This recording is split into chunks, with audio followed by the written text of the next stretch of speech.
Soybean खरेदी महाराष्ट्रामध्ये ऑक्टोबरच्या महिन्यामध्ये चालू झाली होती आणि 90 दिवसाची ही खरेदी होती। ही 12 जानेवारीला त्याची मुदत खरेदीची संपली। त्याच्यानंतर पुन्हा एकदा आम्ही 31 जानेवारीला मुदतवाढ मागून घेतली। पुन्हा 31 वरनं अजून 7 दिवसाची मुदत आम्ही मागितली। 6 तारखेपर्यंत ती काल संपली आहे। पुन्हा आम्ही काल केंद्राकडे मुदतवाढसाठी मागणी करण्याचा प्रस्ताव पाठवलेला आहे।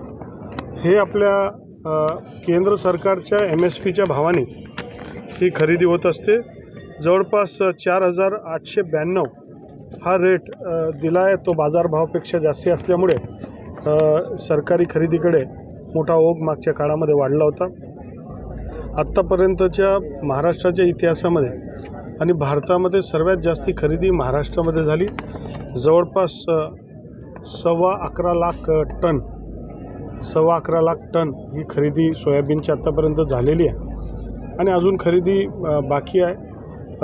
लातूरला तर थोडंसं अभ्यासाचा भाग आहे की लातूरला मागच्या आठवड्यामध्ये आम्ही सोमवारी मंगळवारी त्यांना 10,000 टनची कॅपॅसिटी वाढवून दिली होती।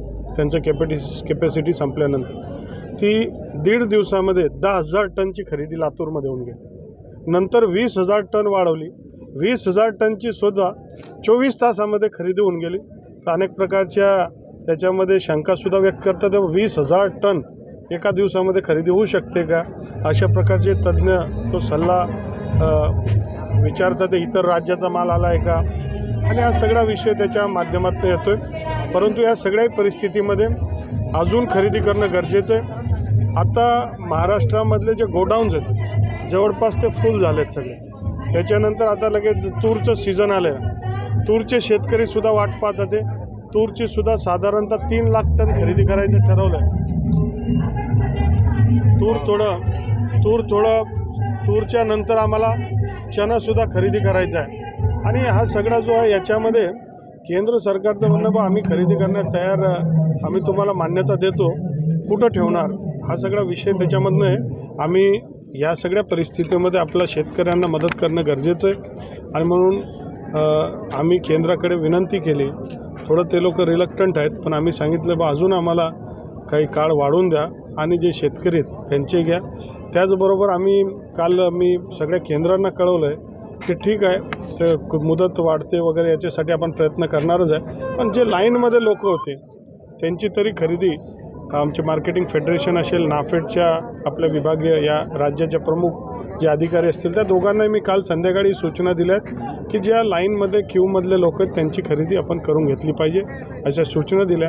केंद्राकडे केंद्रीय जे प्रमुख आहेत त्यांनासुद्धा मी संपर्क केलेला आहे। तर ते अजून आज मीटिंग घेऊन त्या बाबतीतले खुलासा आम्हाला करणार आहे। आमचा प्रयत्न की शेतकऱ्यांचा अधिकाधिक माल आपण घेतला पाहिजे, पण हा माल त्याच्यानंतर तूर आहे, त्याच्यानंतर हरभरा आहे, त्याच्यानंतर कांदा आहे, सगळ्याच गोष्टी घेणं आहे, त्याला स्टोरिंग आहे, हा सगळा विषय आहे आणि मग त्या सगळ्यांसाठी प्रयत्न चाललेला आहे। ठळक घडामोडींसाठी देशोन्नती न्यूज चॅनलला सबस्क्राइब करा आणि बेल आयकॉन प्रेस करा।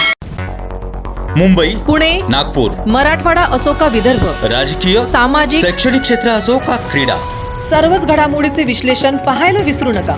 फक्त देशोन्नती न्यूजवर।